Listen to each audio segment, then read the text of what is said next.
I'm not entirely sure what exactly that means for everyone, but fair do. Grey Cape Goomba, 4 minutes off collecting the drop. Ah, that's unfortunate. That's unfortunate. Sometimes it does go the way. It's still dropping the title. Oh, right. Yeah, I took it out of one part, but not the other, did I? I took it out of the front, but not the back end. My bad. I did miss that one bit there. You were very right. Thank you, F-King. No one actually pulled me up on that earlier, which is interesting, but okay.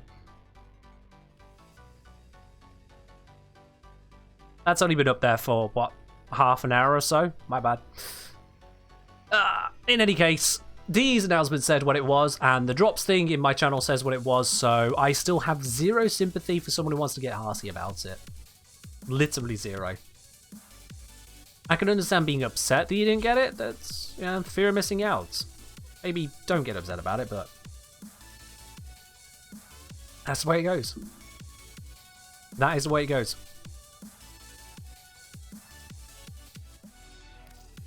Alright, let me switch up the Amprex 2. That's not a sensible idea. Let's do that one. Yeah. Remember, Seaman says the time for the drops. It does indeed, because I coded it. Well, coded it. I wrote it exactly the times, yeah. Just to make it clear. I even put it into 2 different time zones, both the one that Dee uses and the one that I use. Gals are full motors. I'll do Gals into Kendo, but I'm not going to do the motor setup now. We'll just stick with a good old standard Gals build. Did I watch the dev stream about Duviri? I did. I actually co-streamed it as well, so you can see my live reactions to that over on my replays channel, where I store all of my past broadcasts, ! Replays, and you can see that VOD.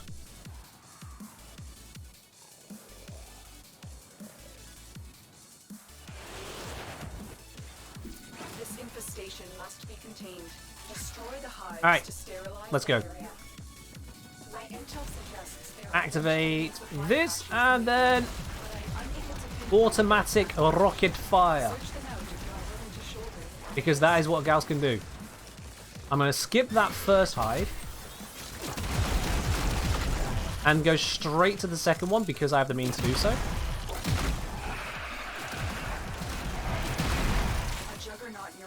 And just blow up everything nearby. That's that one dealt with. Try not to get stuck on terrain. Fail miserably at that. How was that out of bounds? Oh. Well, there goes my super speed. I'll just re-up all my casts.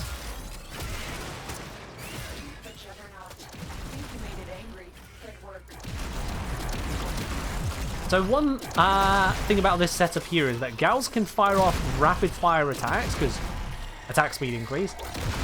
Kinetic plating means that I don't knock myself over, and Lieutenant Envoy just has a heck of a lot of ammunition overall. Which means that this becomes a kind of ridiculous setup for just kind of overall blappage. The only downside is that if you're not actively trying to kill enemies but firing in their general vicinity, you can run out of ammo. But normally you won't. It's just I happened this time because I was very careless with it.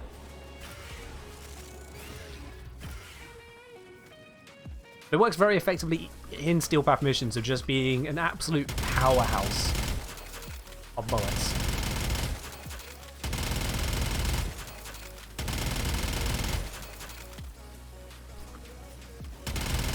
Are you missing drops? Unfortunately, the drops have ended, but you can still tune in to enjoy the stream as it is for now, and I will be doing platinum giveaways on Wednesday and Sunday as standard for my Warframe streams. Who needs ammo anyways? I mean, Gals kind of does. Gals kind of does.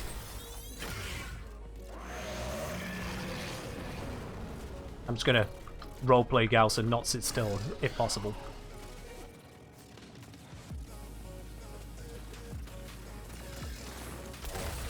There we are. Dead Frame of Mind saying this might be unrelated, but recently started gathering NPC Railjack crew. What elite traits would you recommend aiming for? The video doesn't cover that. Yeah, the video doesn't cover that because they didn't exist at the time. You can take your pick of elite traits, but honestly, the critical chance bonus ones are going to be pretty much the best, I would say. pretty much the best. So for example, my on-call crew, I don't know if I can show it here. This is just Plexus, isn't it? Yeah, I can't show that here. My on-call crew has a bonus critical chance on primary weapons, and I've given them my Kuvazar. So they kind of just drop into a mission and go, everything's dead. They are exceedingly good. So that is what I would generally recommend for elite NPC crew. You only need the one elite. The others, to fill in the other slots if you really feel like it, but one elite, set them as on-call crew, give them a weapon, give them bonus crit chance, and everything dies when you summon them. It's amazing. Don't know if you have a video on this. What would be your recommended setup for the Archon Disruption missions for solo play? I would go for pretty much the same as I would for actually dealing with the Archon itself. So grab yourself, was it cool? The Felarx. Grab yourself the Felarx, take your Archon setup for it, grab yourself Revenant, because then you got the tank needed, put Zarth's Whisper on there so that you can deal with not only jumble enemies with a high damage output of the Felarx Zarth combination, but the void damage also tears through the sentience that be spawning. With that together, you'll be able to handle pretty much everything. And then it's just a case of, positioning yourself properly. That setup will do you just fine for Archon Disruption. I know, I've done it. Just remember to actively kill enemies between dealing with demolishers to keep those stacks high. As if you don't have stacks, your multi-shot, your damage will suck. So do keep kills up. Are elites better than converted liches and sisters? Normal NPC crew are better than converted liches and sisters. Converted liches and sisters are absolutely terrible as both crew and on-call crew. They are devastatingly bad at their job. Do not use them if you have other options around. Sure, they're a sack of hit points, and that's all they do. And the last thing you need to be summoning on-call crew for is to be a sack of hit points. So if you ever have the opportunity to use normal crew or elite NPC crew, use them instead. But we can load up. Let me see. Do we have the Archon Disruption is going around? I'll just click it and see if they notice what we're loading into. I'm going to bring the crewmate into the Archon Disruption to demonstrate what they can achieve. Do I have a weapon I consider my absolute favourite, even though it's not as good, but still use it anyways? The Foreman isn't the top ranking primary weapon in the game. There are many things which are just more powerful than it these days. Some of your Kuva and Tenet weapons absolutely demolish what it can do. You've got things like the 10MAR and the Felarx, which just demolish most enemies. But the Foreman is still an incredible weapon all round. So that would fit the bill, I suppose. It is my most used weapon for a very good reason. A series of very good reasons. I made a slightly cringy video to outline the said reasons. Where do you get the Felarx? To get the Felarx, you must complete the Angels of the Zariman quest, and then you get it from the faction that you meet there. Foreman Prime soon? Soon we hope. We're hoping.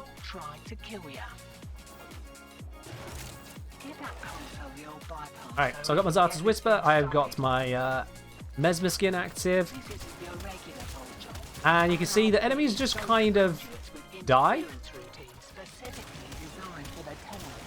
Even the nastier sentients just kind of forget that they are supposed to be alive. We just remove them.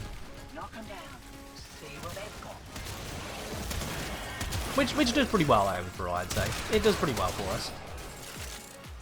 This particular setup is more designed to deal with the Archon than it is for this mission, so I do have to do a fair amount of reloading, although I can switch to my melee to reload. My standard Felarx build, which I don't think I've shared in a video as yet, that one does have more ammo and faster reload speed, which does help out. So, I mentioned... recast that real quick. I mentioned about my NPC crew. Oh, they're disabled in this mode. Balls. I forgot about that. Never mind, I cannot demonstrate them. I would have liked to, but I cannot. I will have to bring them into a Steel Path mission in a moment afterwards. Whoops.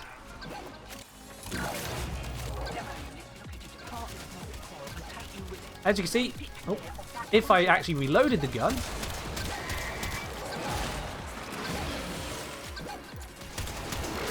we have the damage to kill them. Slightly unfortunate that I got in close to kill them and then wasn't ready to do it. Woo, he's a fastie. And he's dead. When I say that the Felox can get it done, that's what I mean. The one-shot kill for Kuvek with patched, says who? Says who? If you're going to refer to a patch note, I would recommend referring to a patch note. It's not been fixed. I don't know who's telling you it's been fixed, but they are lying to you.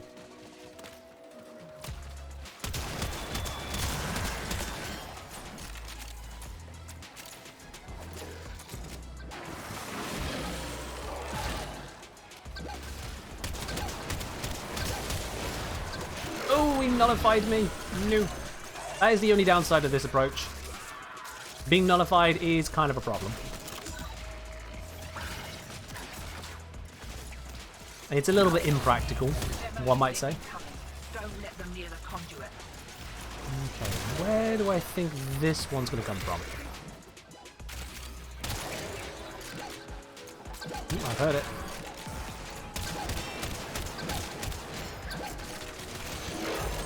There we are. He's dealt with. I think someone else might have got that kill there, because I was in mid-reload at that time. Oh, speaking of someone else. Stand up, you don't. Stop crawling away from me! This is going to be a bit close. Running out of medicine skin. There we are.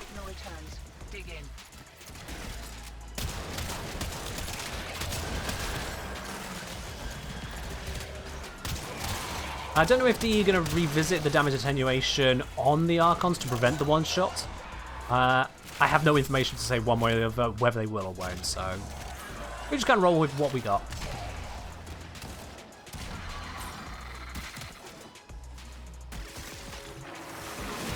Reactivate that, reactivate this.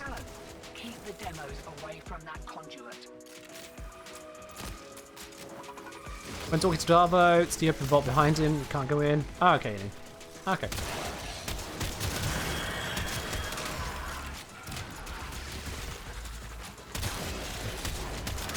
I mean, these Xmas units do not stand a chance against this setup. As you can see, it just kind of carves through everything.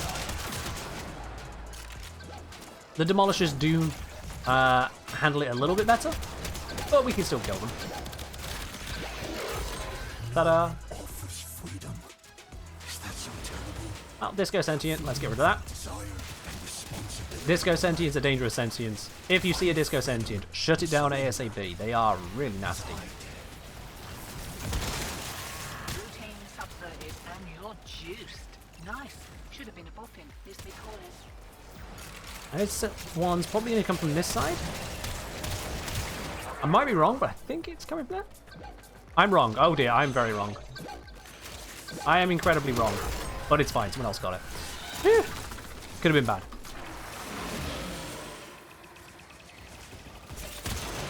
Am I feeling more hopeful or dread over the Javiri starter quest?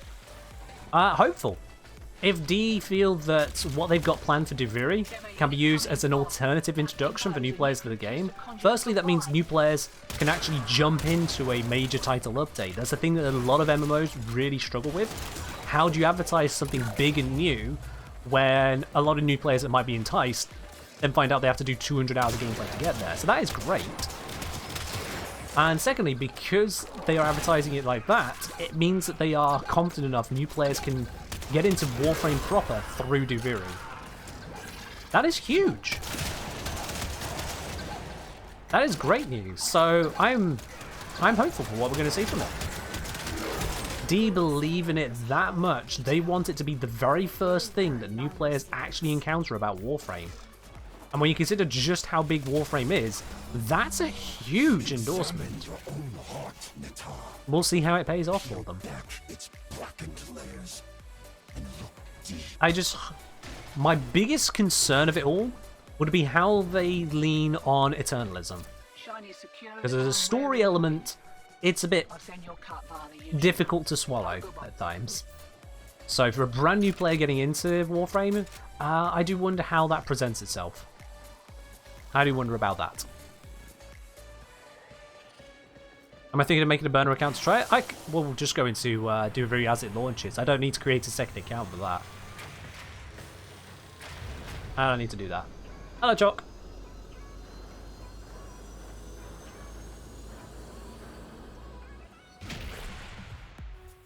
Yeah, Dee did mention they didn't want the Archons to be one-shottable.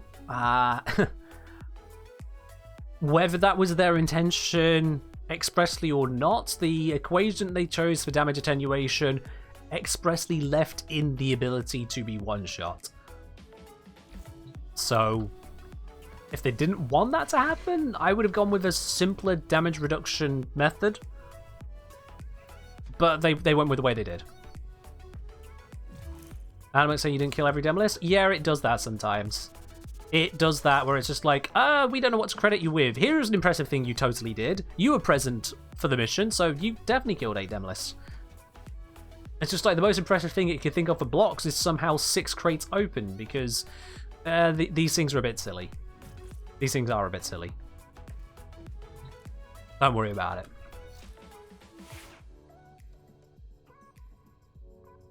How come Warframe on a Friday?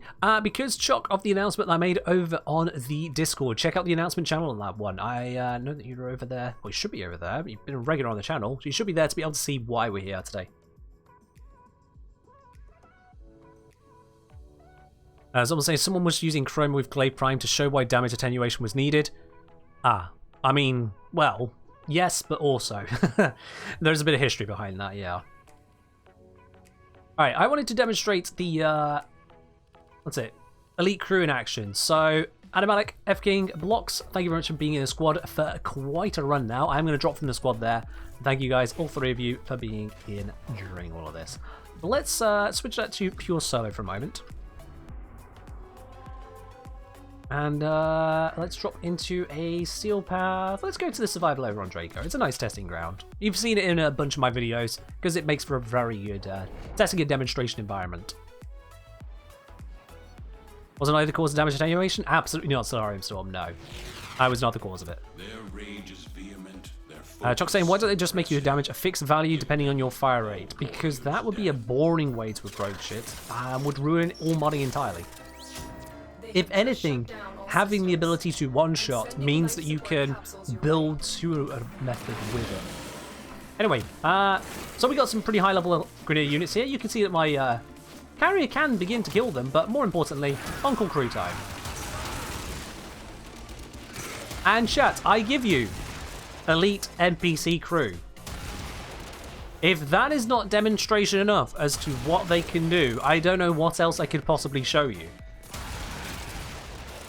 If that absolute annihilation on appearance does not adequately demonstrate what this thing is capable of, I don't know what else you could possibly see to change your mind. Oh, and yes, they have plenty of ammo. They have plenty of ammo. I'm on over 100 kills already. I've not fired my gun.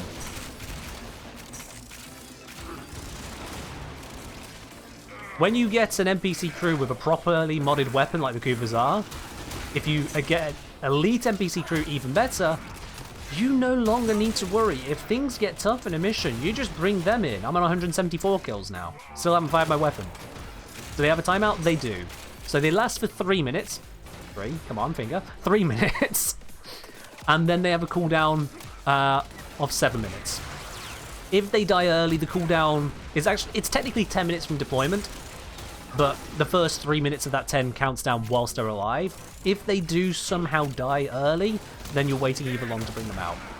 But it means in a squad of 4 people, you can have permanent uptime on NPC crew by cycling through each person's NPC crew. So, yeah, it kind of slaps. I don't believe you can put the Cougar Brammer on them because NPC crew don't take bow-type weapons, I think. They definitely have some funky restrictions on them, but the Cougars are, no problem. Also, look at that front flip jump they did there. They know what they're doing. So yeah, if you are new to Steel Path, these are a get out of jail free card, especially when dealing with things like the Acolyte spawns. We are 2 minutes in, 300 kills, I've still not fired my weapon. Would Kuvarogris be a good choice for them? It can work. Kuvarogris doesn't really have much in the way of crit, if I recall. That'd be kind of a waste of their crit power, but you can still use it on them, yeah. Have you missed the drop? You have missed the drop, yes. But you can still enjoy the stream whilst you're here, or tune in on Sunday for the Platinum giveaway I'll be running throughout that stream.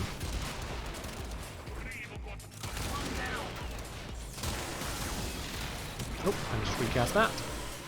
387 kills and counting. Still haven't fired my gun. No drops today. Drops were today, but they've run out. You had to be here when the post from DE said to be here. If you're late, you're late. I can't roll back the clock on that one, sorry. Alright, my NPC crew is probably about to time out now, because we just got to the 3-minute mark on the... yep, they just timed out. They got 441 kills between them and Carrier. Now allowing the Felarx to join in. Felarx and Glaive Prime will take the charge from here. Recast that, don't mind me.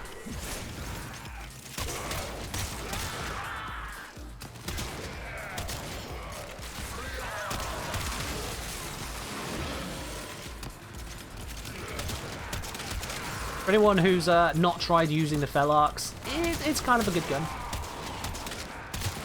It does require aiming to get the most out of it, but it's kind of a good gun.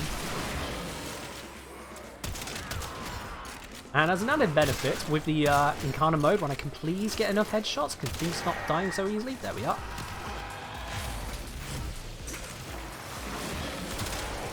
Incarna mode gets past the ammo issue of reloading all the time. I could just kind of shoot through them all now. Reminder, these are Steel Path Grineer, and I am not stripping their armor.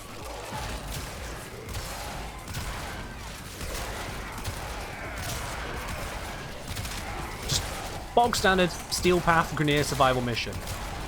I'm doing absolutely nothing to make them easier to kill. I am just using the weapon itself with Zarta's Whisper to enhance the damage output.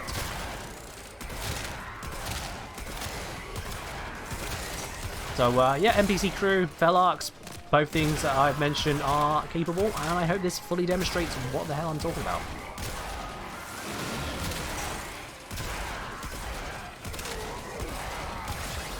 It do slap. We've run out of Incarnate charge, so we'll just switch back to good old shooter shoots. And this mission is about to hit the 5 minutes, so I'm just going to leave. I've done my demo. I have done my demonstration on this.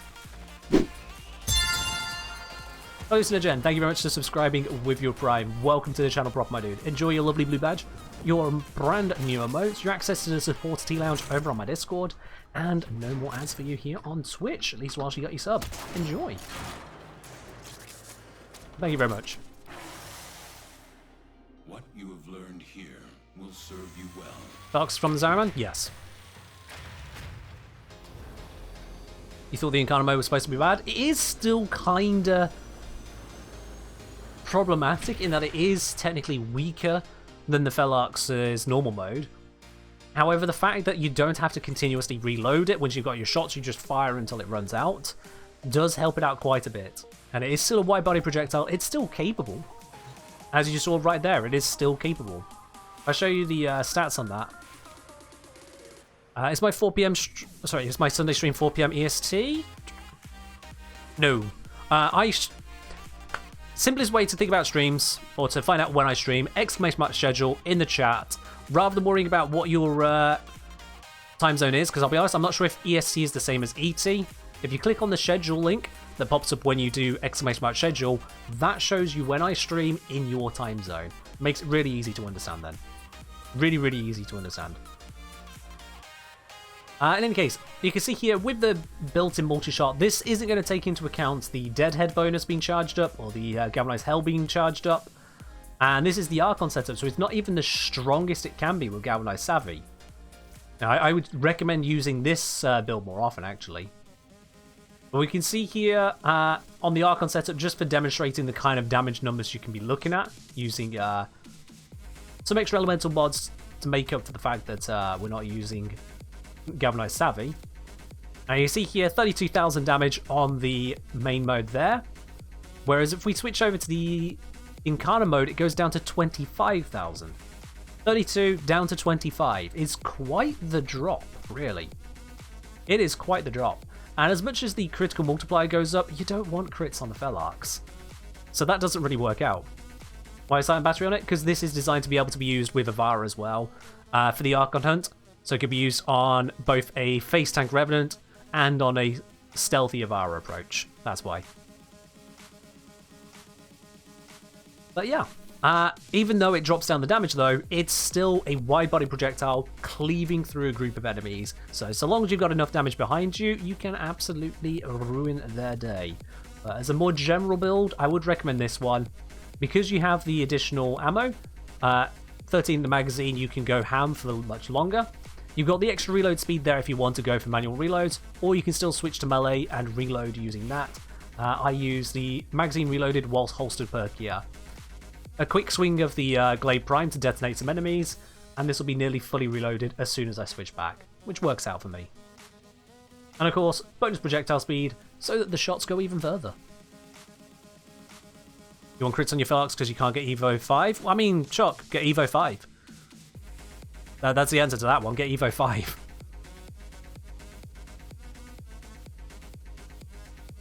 Yeah, the Evo on the Felarx is a bit weird, I'll be honest. If it was instead a dual pistol that turned into a shotgun without ammo issues, that would be incredible if it was the other way around. So if you had the pistol shot, aim for the headshots, charge it up, now you have a wide body shotgun, you just go blap, blap, blap. That would have been even better in my opinion, but it's not the way around we got it, and it means that we still get the absolute multi-shot overkill that can be very effective against the Archons. So technically, by having the Felarx back to front, it's even better for us. The more you know. The more you know.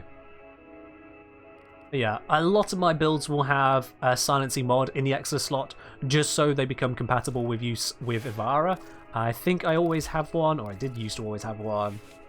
I've switched out for the beam wave. I used to always have one on my laser beam here as well, just for the sake of Ivara, because I've used Ivara a lot. She's my 4th most used frame. She is my 4th most used frame. Shotgun using pistol mods? No, it'd been a shotgun. Yeah, it'd still be a rifle dual pistol approach. It'd just be more like kind of like how the twin Grakita is technically 2 rifles, but it becomes pistols somehow. Yeah, it's weird. Besides, there are shotguns that use pistol mods already, so that's a thing.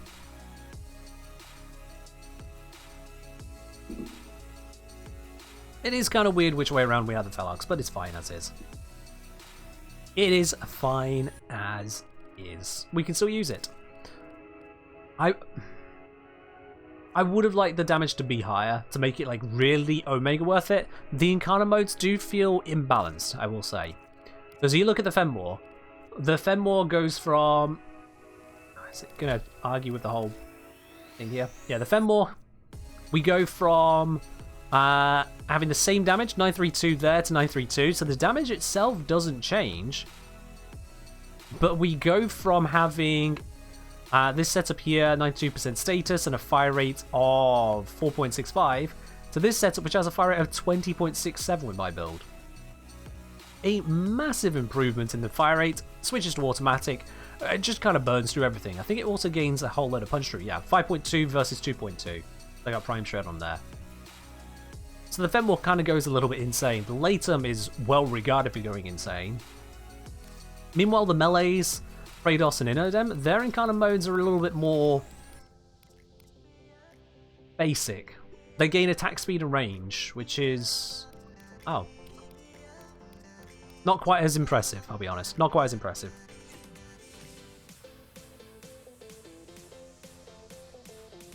What frame do I dislike for irrational reasons? I think it's pretty rational to have a certain dislike here or there for a depressed lily pad. Yeah. She may have some capability in her these days, but... no, I'm still going to maintain irrational hatred, yeah. I'm still going to maintain that one. Latem's insane. It is. Yeah, the Latem is an absolutely ridiculous secondary weapon. If you don't have a Latem, if you've never had the chance to experience what this absolutely ridiculous sidearm can do, you are missing out. It is insane what this weapon gets up to. I mean, just on the stats here alone, you can see where it goes crazy. Because we start off with 6k damage on this setup here. 6k damage. When it switches over to the automatic mode, the direct hit goes down to about 4k, but then it gains a radial attack of 11,000. So you go from a direct hit of 6,000 to a direct hit of potentially over, 15,000 damage. And it's an AoE for most of the damage there. Granted, it's a small one, but it's still AoE if you've got clustered enemies. And it becomes automatic with a fire rate of 16 versus the original fire rate of 6. The Latem is absolutely bonkers. How do you even tell when Incarnate melees are evolved? Oh, that's easy enough. That is easy enough. Let me demonstrate that for you real quickly. When they become unevolved is a little bit more painful, but yeah. Let me demonstrate exactly what you're looking for on that one to make your life easier when working with the Incarnate melees.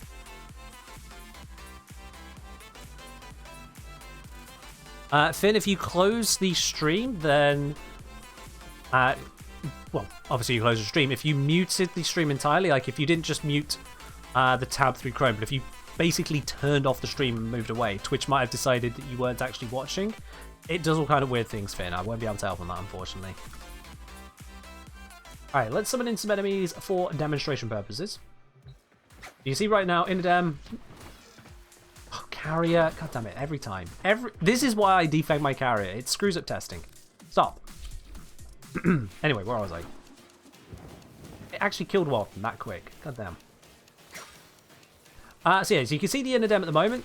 Just this weird looking daggery thing of sorts. When we... Wow, okay, they're weak than I thought. These are level 100s. So you can see now that it's glowing on the combo meter. So that shows I should be able to activate the Incarnate mode. I think it should be able to activate. And when I activate it, you can see it gains this new angelic appearance to it. Okay? But alongside that angelic appearance, you see in the top right of the screen, I now have a counting down timer. So that timer tells you how long you've got left on the Incarnate mode of this weapon.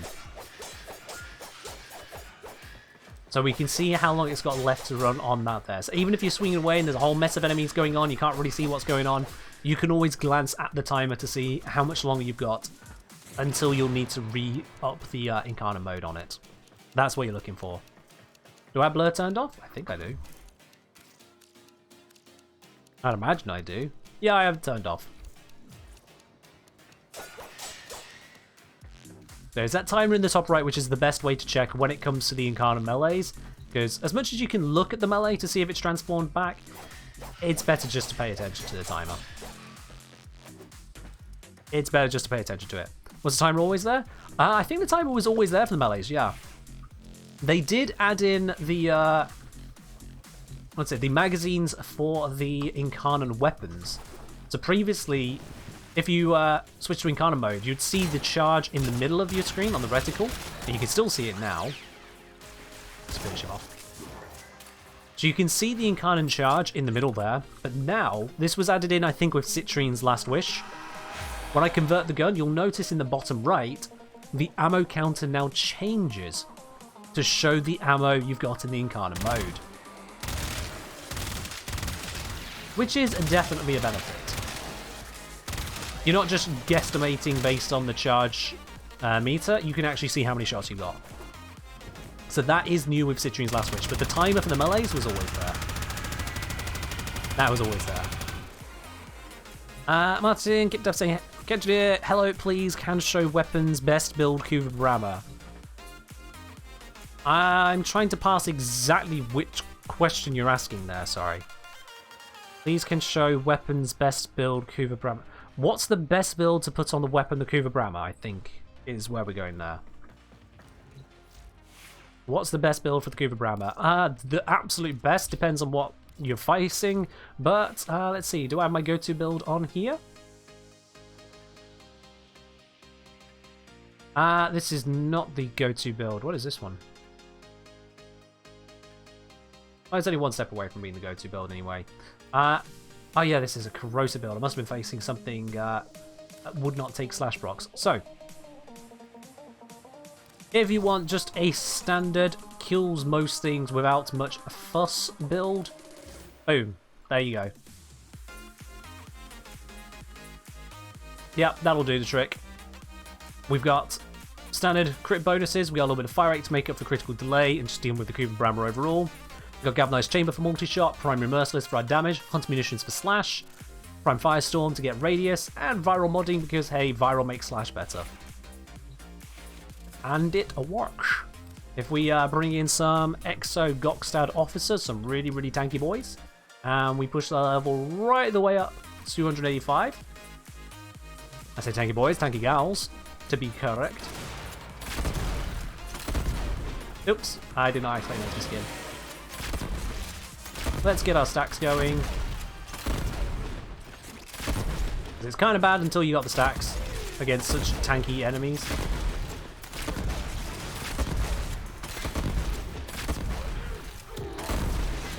Come on, start dying, please. Alright, so now I've got the stacks on the weapon, which you'd get against basic units normally.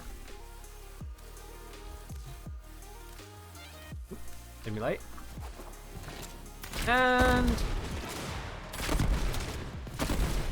we start to make our way through them. And these are about the tankiest enemies you can spawn here. So, it's pretty effective. It is pretty effective overall. I'm not entirely sure why I'm getting as many red crits as I'm seeing there. I know the Vigilante set mods do that, but that was more than I expected. But yeah, it works. It works. No Serration? You don't need Serration, no. Because once you got Primary Merciless fully stacked up, you'll do plenty without it. You could swap in Serration over Firestorm if you don't care about AoE as much. Further, if you don't care about fire rate, say if you've got an external fire rate buff. Or you could get rid of the viral mods and go for a single elemental mod like a heat mod. If you have, for example, just a single viral mod, if you've got cold on the weapon. Or if you've got an external source of viral procs. But yeah. You don't need Serration on this build. In case you gain purple damage numbers, do you know what that be? Yes, purple damage numbers are, you are not the host of a mission, you are a client in a mission, and you have killed a shielded enemy so quickly, such as using toxin damage or just sheer overpowering damage, that the game didn't register that the enemy got hit on their shields before they died. It's a weird funkiness happening as a client, so technically it thinks you started shooting over shields, because how could the enemy possibly have shields if it has no health? So it's technically a bug. The game thinks you're shooting over shields because the host isn't quite as quick as you at figuring out you just killed an enemy. If you are host of a mission, you'll almost never see that bug happen though. It's a weird one, yeah. Alright then, with that chat, having done a little bit of demonstration of a few bits and pieces here and there, I think that is about time we are going to have to wrap it up for today, but don't go anywhere just yet. First things first, if you aren't already, make sure you do join over on the Discord, !Discord if you need the link to that, of course, so then you can get notifications about everything going on the Kengineer-wise. Secondly, if you have got yourselves the brand new drop, if you've got yourself your the display piece, send me the screenshots on Twitter. I'd love to see what some of y'all are doing with your new display pieces. Show me how you've set it up in your orbiter, maybe with everything else you've got going on as well. Send me the screenshot on Twitter, it'd be great to see. And with that, we're going to be raiding on over to another part of the Warframe community. Let's see, who can we raid on over to today? That is the question, as always. Who can we raid on over to today? Just going to have a quick look at the listings. Who is active in the Warframe scene that we can give a little bit of noise to?